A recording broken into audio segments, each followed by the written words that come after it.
saya Raisa. Alif Fikri. Bukan nyindir, saya anggapnya roasting, dia roasting saya gitu. Saya anggapnya dia Kiki roasting. kali ya, Kiki Saputri kali ya Tapi kan roasting. ibaratnya kalau seseorang mau ngeroast.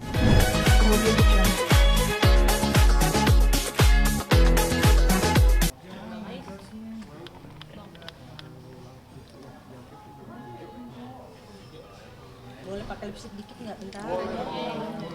Nggak kotor.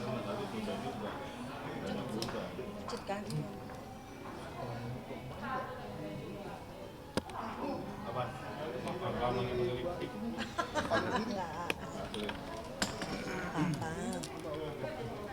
Yuk.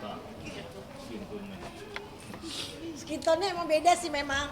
Ya, susah banget. Ya, tim gue kadang juga suka susah. Ya, kanan kiri. Iya. Filter lah.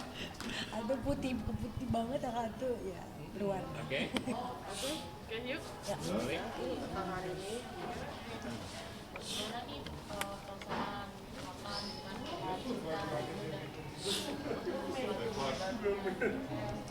Bangga banget karena nih karya cinta yang ciptaan dia sendiri tuh yang Empat. ketiga.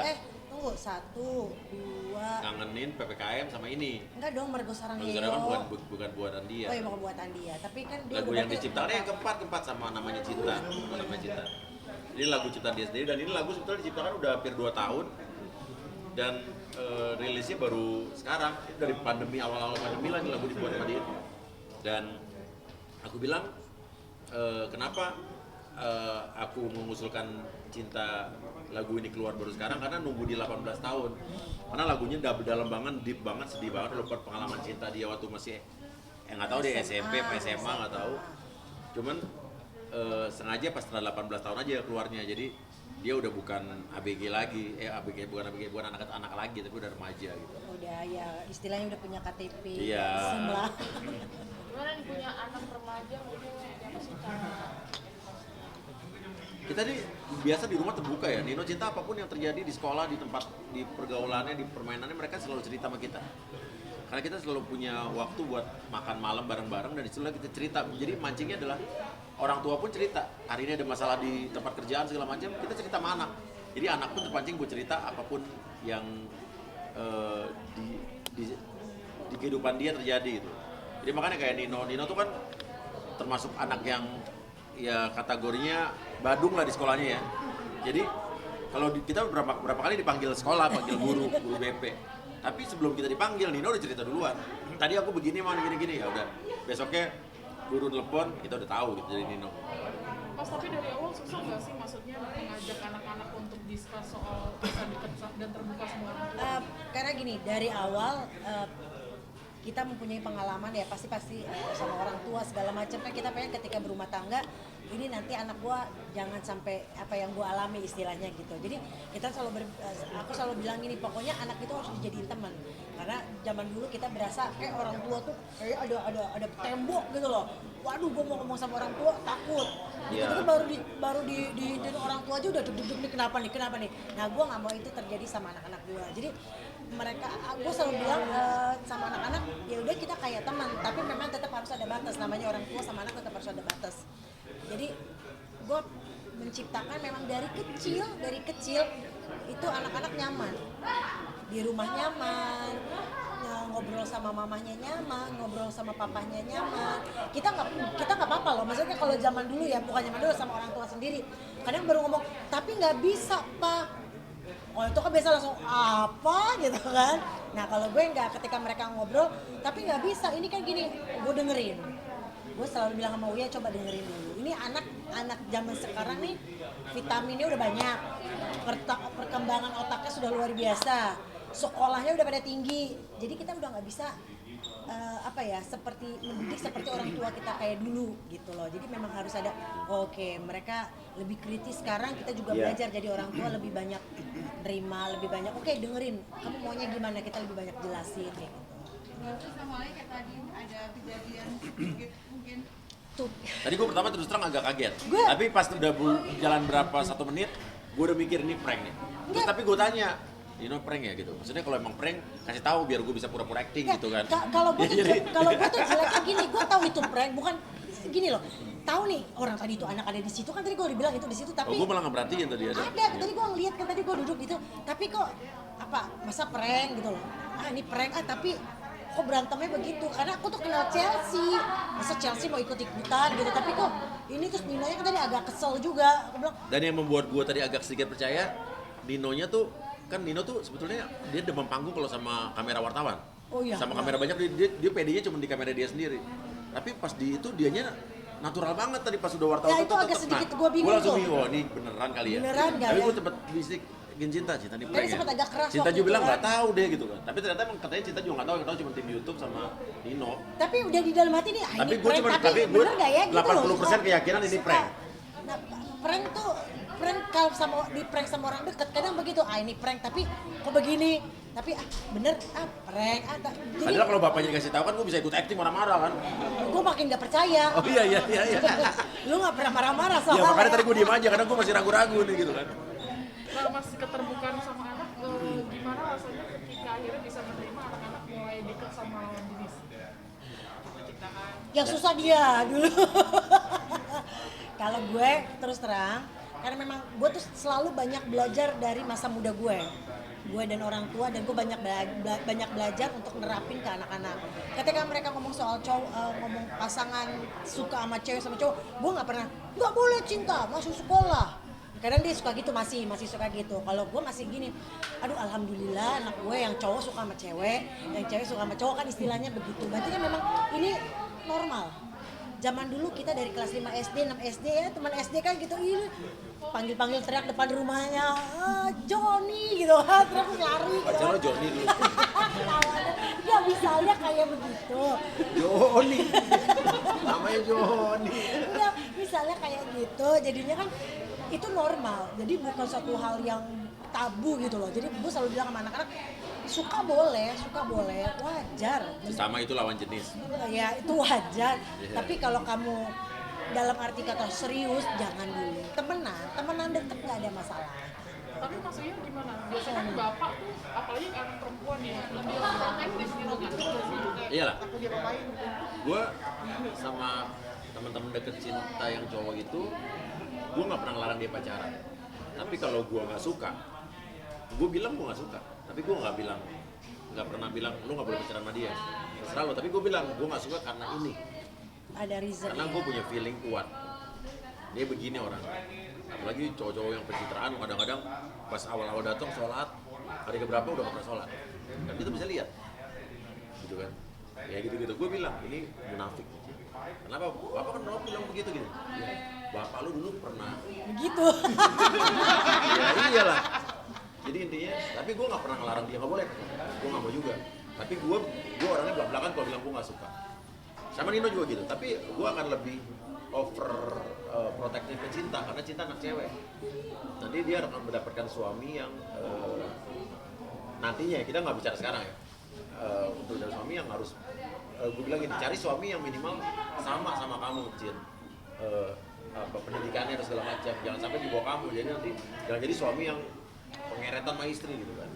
Tapi juga jangan cari suami juga yang levelnya kejauhan banget juga gitu kan. Nanti kamu akan diremehkan. Jadi kalau bisa imbang-imbang aja. Ya karena gue selalu bilang sama anak-anak, nggak usah sama anak-anak, sama saudara, sama siapapun, menikah tuh nggak gampang loh. Nikah tuh nyatuin dua pikiran. Kalau misalnya kamu pendidikannya tinggi, terus misalnya ya maksudnya mungkin di bawah kamu, itu pola berpikirnya tuh kan berbeda. Nanti akhirnya bentrok di pernikahan. Nanti yang ini mau dilihat begini, nanti ini mau dilihat begini, harus yang sepaham. Harus sepaham dan sejalan. Sevisi gitu loh. Nah, karena gue mengalami dan gue selalu bilang sama anak-anak, kayak mama papa, memang tidak setiap kalinya mulus, enggak, itu bohong, pasti ada Kayak gue kan sering berantem karena gue dari cerita-cerita. bangsawan, dia dari orang biasa kan. Tapi kan karena kita sama-sama dari background Iya. keluarga sama, background pendidikan sama, jadi kita bisa bareng gitu loh. Jadi apa ya, jalanlah bareng gitu, walaupun tetap ribut-ribut juga, tapi tetap satu visi. Lo mau visinya kayak apa, lo mau visinya kayak apa gitu.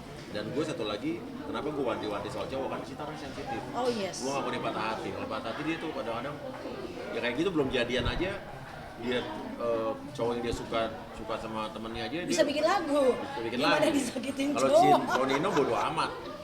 Nino tuh udah pacaran berapa kali ya? 1, 2, 3, 4 kali. Sampai gue tahu loh. Ya, Pertama semua siapa? gue kenal. Tapi dia orangnya easy going. Nino kalau udah putus tapi ya. Nino itu juga jarang mutusin orang. Dia bisa diputusin tapi dia orangnya itu nggak pernah yang depresi. Tapi nangis pernah. Iya, tapi udah cepet lupa. Dan Nino itu kan laki-laki. Justru kalau pesan gue ke Nino adalah intinya adalah lu, gue bilang nih Nino nih, gue bilang sama Cinta, lu kalau misalnya jalan jangan sampai lu yang bayar-bayarin lu. Kalau gue ke Nino, kalau lu jalan jangan sampai lu dibayarin cewek lu. Lu yang harus bayarin, kecuali ceweknya ulang tahun gitu kan. Ceweknya ulang tahun. Kecuali atau enggak kita sama-sama Nino lagi duitnya lagi tipis ya patungan gitu. Tapi jangan sampai lu yang cewek lu yang bayarin lu terus gitu. Jangan. Mas, ini kan bisa dibilang Nick Cinta sama Nino kan beruntung karena punya orang tua dari musisi juga. Itu makanya semua karirnya dimudahkan. Mungkin gimana komentarnya? Ya gini lah. Gue juga mungkin kadang-kadang terlalu ikut campur sama anak gue. Karena Cinta tuh orangnya idealis dalam buat lagu. Nino tuh sebenarnya basicnya dia rap yang berat-berat, yang rapper orang Amerika yang terlalu berat. Tapi gue kan orangnya komersil ya, industri banget. Gue selalu bilang jangan terlalu berat ya. Tapi akhirnya gue sadarin, kayaknya anak-anak sekali-kali juga boleh lah ngeluarin karya-karya yang idealis. Kayak lagu sedih ini, kenapa mungkin sampai 2 tahun gak keluar-keluar? Karena gue masih menganggap lagu ini menurut gue berat. Keberatan Cin, coba lebih dikomersilin lagi gitu. Tapi akhirnya pas setelah diulang berkali-kali lagu sedihnya ini, lagu Cinta yang judul lagu sedih, itu ternyata ringan gitu. Dan di TikTok ternyata baru keluar 2 hari udah berapa ribu yang pakai. Udah banyak gitu kan. Oh iya, ternyata gue harus menerima juga bahwa gue nggak boleh egois. Kadang-kadang biarin aja lah anak gue mau ngeluarin karya walaupun menurut gue tidak sepaham sama gue, jangan terlalu dicampurin. Nah ini salah satu karya Cinta pertama yang gue Nggak ikut campur gue ngasih Tapi saran, ya, tapi gue tidak memaksakan kehendak gue. Sampai ya video udahlah, klip, video klip semua Cinta dia. yang bikin. Sampai dia, gue mau ceritanya kayak gini kan, ada kameramen kan. Aku mau pokoknya angle-nya di sini aku ntar aku mau teriak ceritanya sekonyong-konyong teriak, dia bikin sendiri.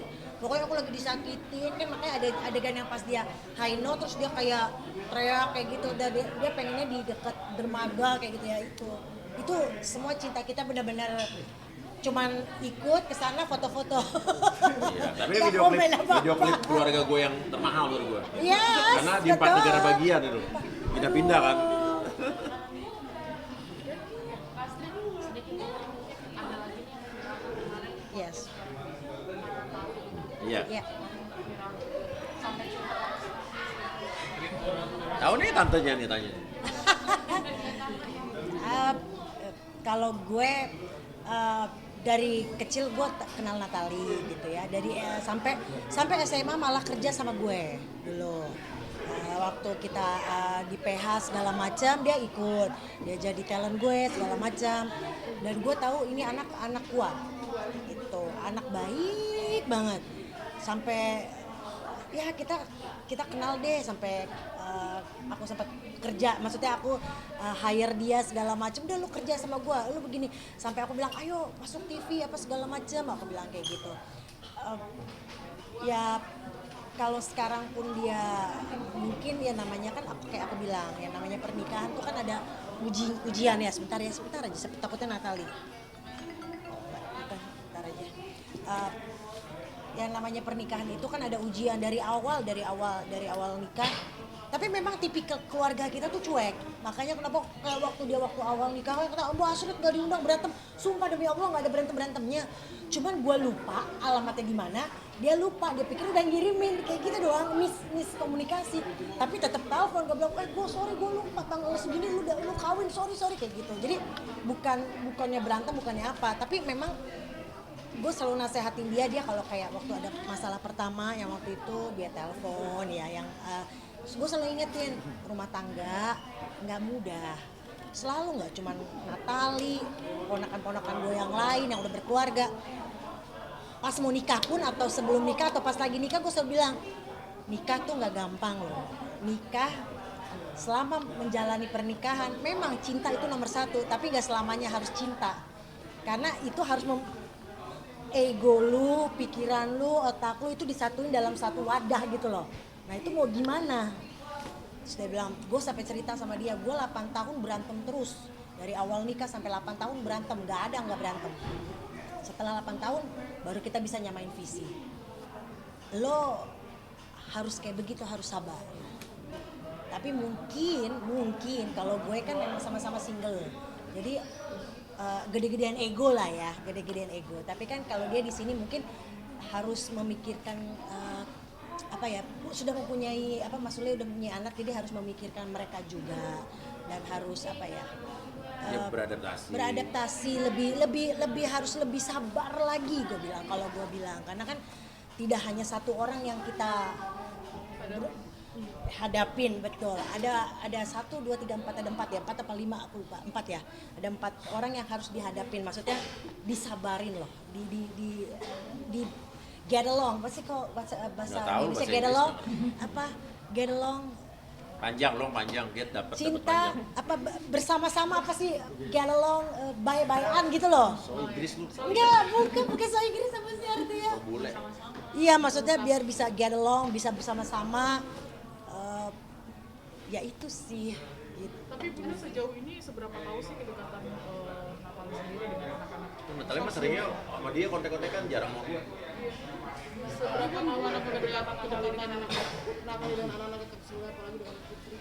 Ya kayak aku bilang kan, rumah tangga itu sulit.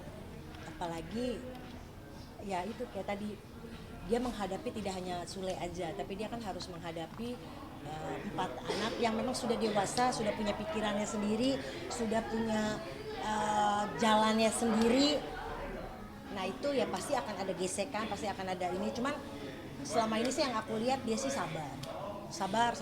Kalau lagi ada apa-apa di telepon, "Mbak, kok gua gini?" Sabar. Tapi Natalie itu dibanding kita kenal zaman dulu di Oh, SMA. dia lebih Wah, sekarang mah dia sabar banget, sangat berubah. Dulu tuh Natalie SMA tuh bisa dibilang Denny Syariesta. Oh yoi. Kalau ngomong Tapi nyablak, kalau kalau ngomong apa adanya, walaupun dia kelihatannya brutal, tapi dia kalau ngomong tuh to the point. Yes. Dia nggak sama, dulu kan ibaratnya dia kerja sama kita kan, sama saya nggak setuju aja dia bisa bilang, berani. maksudnya nggak gitu. Tapi gue nggak menghargai orang yang seperti itu. Jadi makanya Tapi kalau sekarang kalem segala macam, berarti Sule udah banyak berubah. termasuk bagus. Ya. Kang Sule termasuk bagus, bisa membawa Natalie ke arah yang Iya, kalau positif. Dulu gua nggak bilang dia negatif loh. tapi cuma ibaratnya secara dulu tuh orangnya enggak, tapi gua to the point itu kan. jujur memang kalau Sekarang lebih tertata gitu. Tipikal keluarga kita memang barbar. Oh dia emang barbar. Tipikal keluarga gua tuh barbar semua, mau ponakan, mau sepupu, mau Barbar apa. bukan barbar negatif ya. Bukan barbar maksudnya ngomongnya ceplas-ceplos. ceplos-ceplos. Gua nggak suka ya gua nggak suka. Lo gini ya gua ngomong begini gitu loh. Kalau misalnya ada ribut, nomor 1 paling depan. Biasanya gitu kalau keluarga gue. Jadi pas sekarang ya berubah, gue aja berubah. Gue kan selalu nasehatin dia, udah sabar. Ya dia juga sekarang sudah berubah. Dari dibanding SMA ya Pak, kalau udah disentil dikit, apa? Dia paling duluan depan. Siapa yang ganggu lu Kak? Siapa yang ganggu? Biasanya gitu. Cuman makanya gue selalu bilang, apalagi waktu mungkin ada banyak yang komen di Instagram, gue bilang kok ngomongnya kayak gitu. Memang gue akuin Natalie itu adalah orang yang pemberani, karena memang dia aslinya berani, kuat gitu. Mas Uya, ini kan podcastnya rame. Gue baru lihat malah podcast gue udah 2 juta. Gue terakhir lihat tuh cuma berapa kemarin? 1, berapa? Akhirnya tapi si Putri jadi seperti banyak dibully karena Oh gue nggak tahu, malah gue nggak lihat Aku nggak tahu itu, komennya. nggak tahu itu malah. Kalau menurut gue sih sekarang jangan membuli siapapun. Iya. Gak usah mendiskreditkan Putri, jangan mendiskreditkan Natalie. Menurut gue ini intinya kita nggak bisa bilang siapa yang benar siapa yang salah. Ini kan Menurut gue ini cuma masalah miscommunication doang sih. Makanya itu kan intinya kan di podcast gue tidak mengundang Natalie untuk ngomongin itu sebetulnya. Natalie lagi collab sama gue untuk di konten dia. Terus gue baru dikasih tahu ada artikel itu. Jadi tujuan gue adalah mengklarifikasi berita yang udah beredar di media gitu kan. Nah gue klarifikasi biar lurus, karena kan kalau di media itu kan kadang-kadang kan Putri denger dari Putrinya, nggak denger dari Natalinya gitu kan. Nah ini gue nanya ada apa sih gitu. Malah gue pengen nanti di podcast kita, atau nggak usah di podcast deh, ngobrol bareng gitu. Maksudnya duduk bareng Natalie, siapa Putri. Kalau usah podcast juga nggak apa-apa. Nggak usah podcast. Maksudnya kita ngobrol, Kang Sule, Natali, Putri, semua anak-anak pengen kita ngobrol gitu. Yuk kita mau bikin acara keluarga gitu, yuk kita ngobrol bareng kayak gitu, kepengen banget sih. Mas Rita tuh emang kabarnya memang mereka lagi kurang baik ya hubungannya. Kabarnya Natali Nggak tahu sih, gue Natali nggak cerita apa-apa selain cerita soal yang podcast Bunda Maya itu. Iya, ya kalau dia Kalau memang gue yang nggak tahu ke dia. Gua kalau nggak tahu. dia memang lebih banyak cerita mengenai yang podcastnya Bunda Maya. Kalau dia tuh maksudnya ngerasa gue sadar gue cuman ibu sambung gitu loh, tapi gue sebagai ibu sambung tuh sayang sekali sama anak-anaknya Kang Sule. Itu aja sih yang di dalam podcast gue kan nonton kan ya, dia nggak ngomong apa-apa, dia cuma bilang mungkin dia kurang kali ya, dia selalu bilang gitu. Dan on air off air dia selalu bilang gue kurang kali ya Kak sebagai ibu sambung, dia selalu bilang gitu, gue kurang sabar kali ya, gue kurang perhatian kali ya, gue kurang nerimo kali ya, atau gimana. Terus gue selalu bilang sama dia, sabar itu pasti harus, sabar harus, tapi yang nomor satu lu nggak boleh melupakan jati diri lo. Ketika lu sudah melupakan jati diri lo, lu akan merasa itu kayak hidup nothing gitu loh. Makanya gue selalu bilang udah ngobrol baik-baik, maksudnya kita enak ngobrol bareng tatap muka itu kan lebih enak. Jangan online, kita buka. Sekolah doang. Nah, kalau yang soal Putri Delina bilang Itu aku nggak tahu loh. Maksudnya? Emang praktekin diri? Yang pertama kali. Kalau yang pertama kan Nggak emang tahu. semua udah tahu kan. Maksudnya berantemnya gimana udah pada tahu kan. Sama. Nggak, maksudnya ya makanya aku bilang gitu. Gue juga zaman dulu waktu kawin sama dia 2 hari 3 hari pertama gue kabur dari rumah. Kan ini kan menyamakan ego, pikiran. Ini gini loh. Kita tuh ini kan udah kita dari kecil dibentuk sama orang tua. Udah dari pengalaman, dari masa lalu segala macam, ini kita udah dibentuk. Suami kita juga udah dibentuk seperti itu. Nah, untuk menyamakannya itu, wah itu takes time, nggak cuma. Makanya aku bilang sama Natali, gue sama Mas Rudi aja butuh 8 tahun untuk bisa get along. Lo baru setahun ya? 2 tahun? Ya mau jalan 2 aja. Tapi gue bisa maklumin karena kan kalau gue sama Mas Surya kan kita benar-benar sendiri gitu ya, single. Nah mungkin ini dia harus memikirkan ada orang-orang lain yang harus dia perhatikan gitu, dia pikirin kayak gitu, dia harus hadapi gitu. Nah kakak nanya nggak sih kabar Natali sekarang gimana? Nah ini mau datang, baik dia ngedukung Cinta, ngedukung Nino. Pas tahu dia mau kita mau launching, Natali gue datang gitu, sama Azam ya oke. Maksudnya dia tapi selalu mengarahkan Natali itu nggak sih untuk menjadi ibu sambung yang mungkin banyak contoh di luar sana ya teman-teman artis juga. Betul. Karena gini, gue selalu bilang, dia kan selalu bilang, dia gini loh, keluarga kita kan juga keluarga yang ya kita pasti pernah punya pengalaman yang orang tua kita bercerai segala macam. Memang kita dari keluarga maksudnya ya ada beberapa yang kita bercerai lah ya. Jadi kita selalu bilang jangan sampai kita mengalami, anak-anak kita nanti mengalami hal itu gitu. Natali juga pengen gitu, aku pengen banget nikah ini nih gue maksudnya nggak seperti keluarga gue gitu loh, pengen bagus gitu. Cuman kan yang namanya nasib ya yang penting sih kalau gue selalu nasehatin dia untuk sabar karena dia masih masih pernikahan juga masih baru, menyamakan persepsinya, apalagi ada orang-orang lain gitu, bukan orang-orang lain, get along sama anak-anaknya Kang Sule segala macem, dia kan harus menyiapkan diri segala macam. Tapi kalau Mbak Asis dia melihat kedekatan mereka itu seperti apa sih antara Natali dan anak-anaknya Kang Sule? Nah itu nanti mungkin ngomong sama Natali. Kalau lu nanya kayak gitu berarti kan harus nanya ke Natali gimana dia sama anak-anaknya. Cuman kalau di mata gue mereka baik-baik aja. Mereka baik ya, namanya kalau rumah tangga mah biasa, telepon oh ini kok begini sabar. Tapi kalau yang gue lihat sekarang sih baik, maksudnya oke lah gitu. Nanti coba tanyakan sama ibunya sendiri. Bukan gue yang ngomong, nanti maksudnya enakan ngomong nanya sama dia langsung. Tapi kalau yang gue lihat mereka baik gitu. nggak ada. terkait Bang RN udah sampai mana? Wow. Nggak tahu ya. Tanyakan kepada Pak Uya Kuya kalau saya. menganggap permasalahan ini hanya untuk tertawaan, betul. Enggak, jadi gini, saya tuh kan orangnya santai ya. Saya tuh dari dulu malas ribut-ribut sama orang. Nggak pernah ya. Jadi kalau akhirnya harus dibuat ribut sama orang, gitu kan, saya harus nanggepinnya dengan santai. Saya nggak mau balas dengan marah-marah, dengan teriak-teriak. Ya udah, bikin karya aja, bikin konten yang lucu-lucu, gitu kan. Jadi bukan lucu-lucu bukan buat menertawakan dia. Enggak. Kita bikin yang lucu-lucu buat kita juga berusaha untuk merilis kesel apa, jadi dibiar santai itu. Dan Tapi kalau akhirnya ada orang yang menertawakan, ya itu kan persepsi orang masing-masing. Sempat sindir-sindiran juga di sosmed katanya masalah penampilan kurang oke gitu. Gimana nih Nah, masalah kalau saya sih ibaratnya menurut saya kalau abang itu menyindir masalah rambut saya segala macam, menurut saya sih itu bukan nyindir, saya anggapnya roasting, dia roasting saya gitu. Saya anggapnya dia Kiki kali ya, Kiki Saputri kali ya. Tapi kan roasting. ibaratnya kalau seseorang mau ngerosting itu pada tempatnya.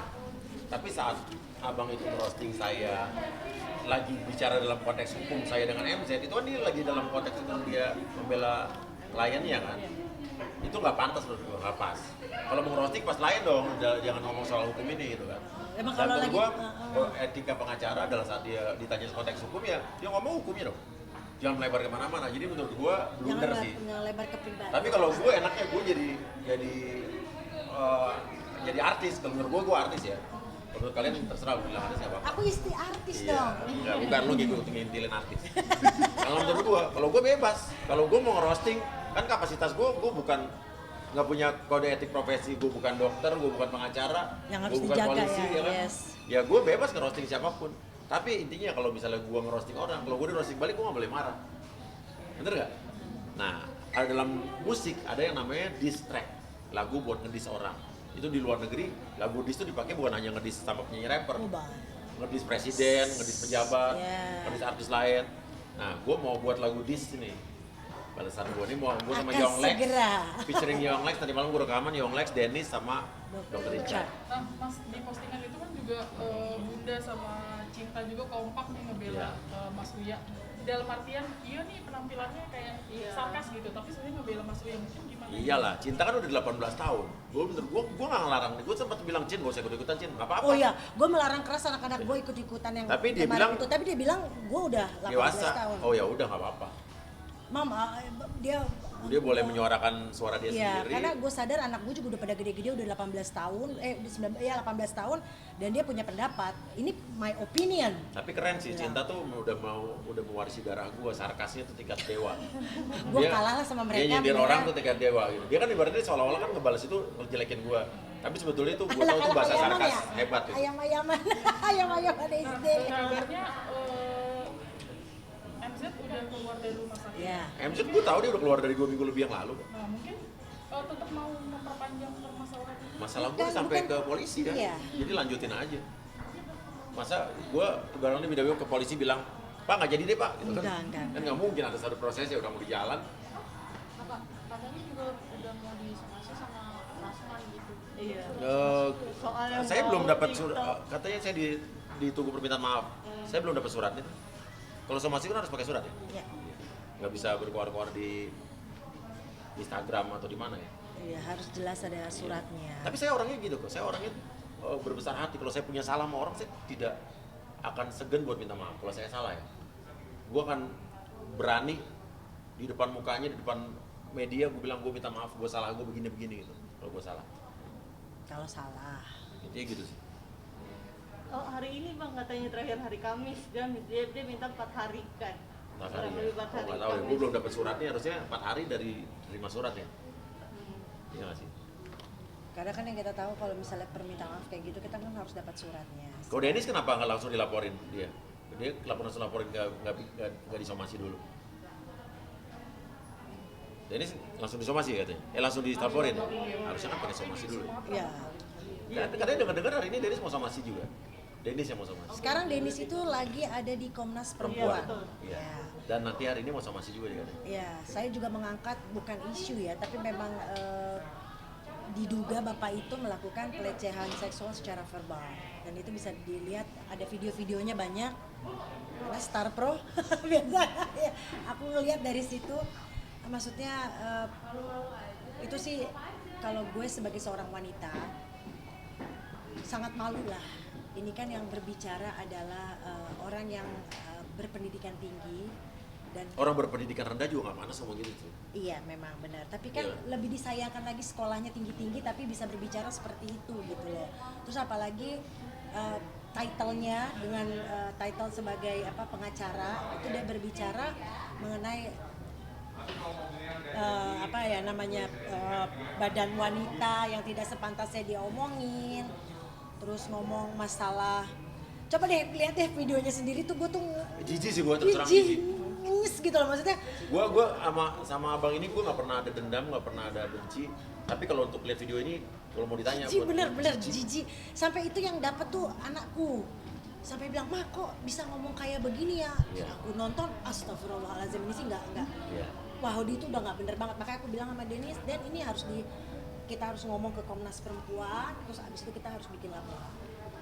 Dan Cinta aja juga sampai berkomentar soal ini di Twitter pertama kali tuh. Nah, Ya, kenapa? Tapi Cinta punya pikiran sendiri karena apa ya?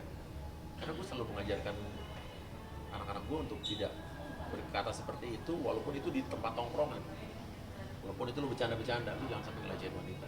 Mas sempat menyayangkan juga sih, Iya.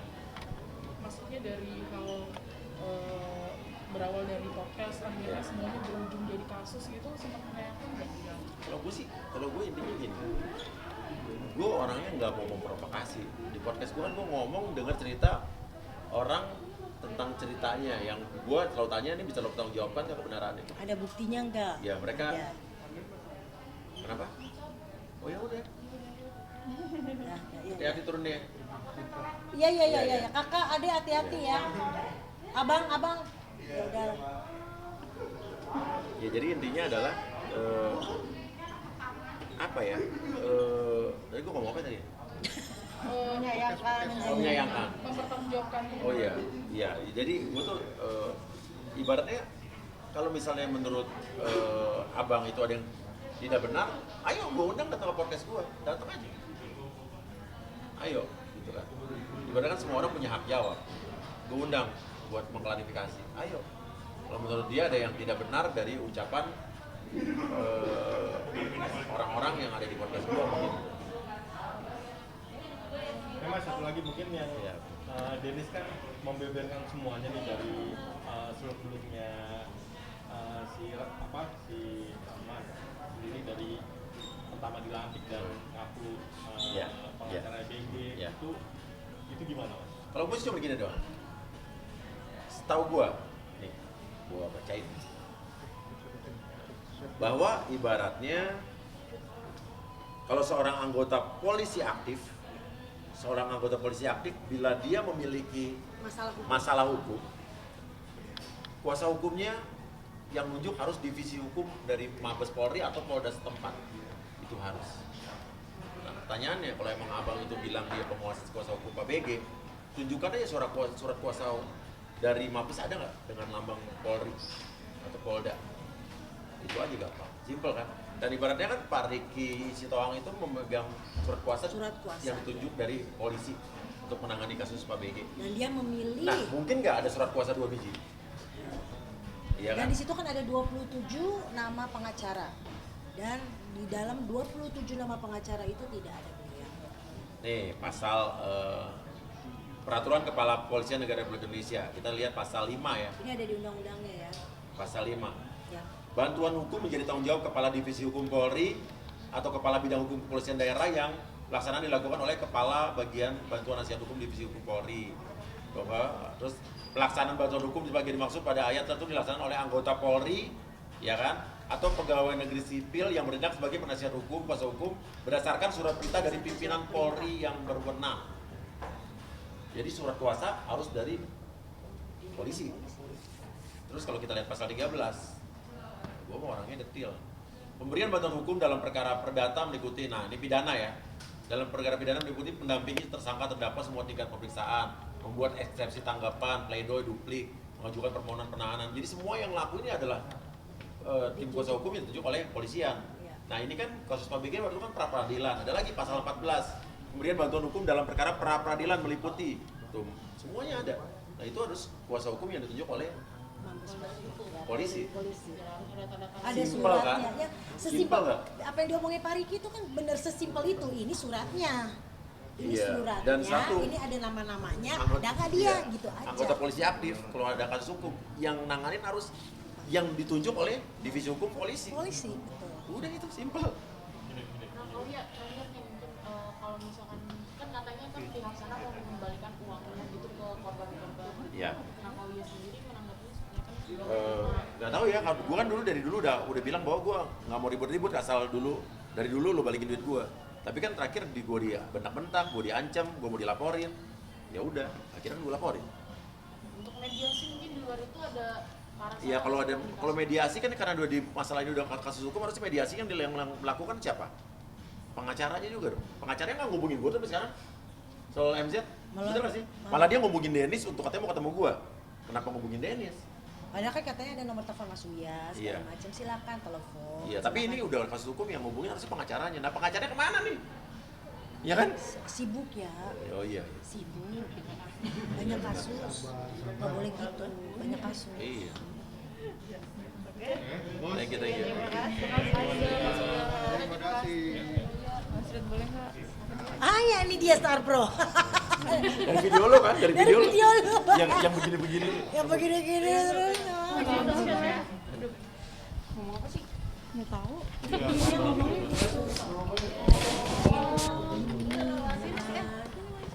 Itu pas wawancara. Pas wawancara. Amanin ya nilainya, gue ketinggalannya gue kasih. Sampai dibilang kayak gini, masih off cam ya. Udah barengan, dan boleh nggak gue ngambil tas gue. Barengan mau naik. Oh, naik. Iya. Lu dikit doang sih. Ya udah lu dulu aja. Oke. Ayo siap-siap. Sorry ya.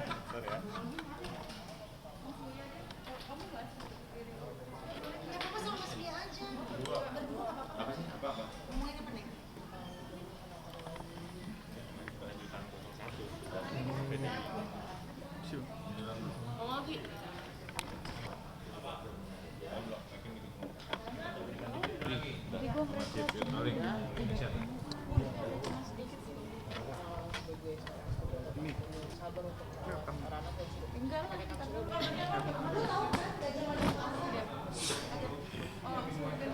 Tadi lagunya Cinta hari ini launching ya.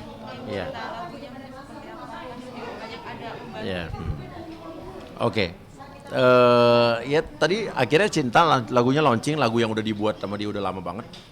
Akhirnya baru rilis dan apa gue bangga sih karena ciptaan dia sendiri, dia yang produce sendiri, video klip dia yang buat sendiri. Ya udah semuanya dia.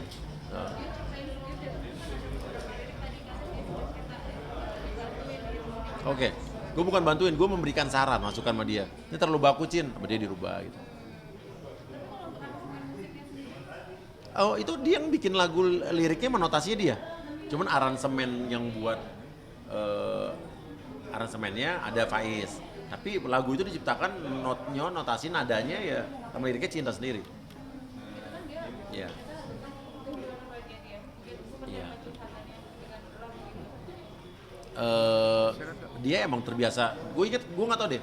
Dia dulu kalau nggak salah dulu pernah cerita bahwa dia suka sama orang udah deket, tiba-tiba orangnya jadian sama temennya Cinta sendiri gitu. Tapi gue lupa yang mana waktu itu.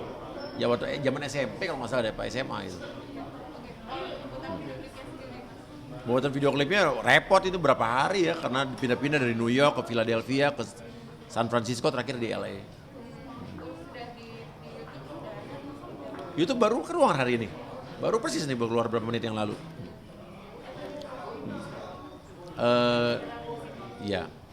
Nonton lagu Cinta yang terbaru, lagu Cintaku yang terbaru, judulnya lagu sedih. Ini lagunya sedih banget. Buat kamu-kamu yang merasa sedih, dikhianati, ditinggalkan orang yang disayang, dikhianati dan diduakan. Ini cocok banget di YouTube-nya Cinta channel. Supaya juga pernah nonton videonya Nino nih.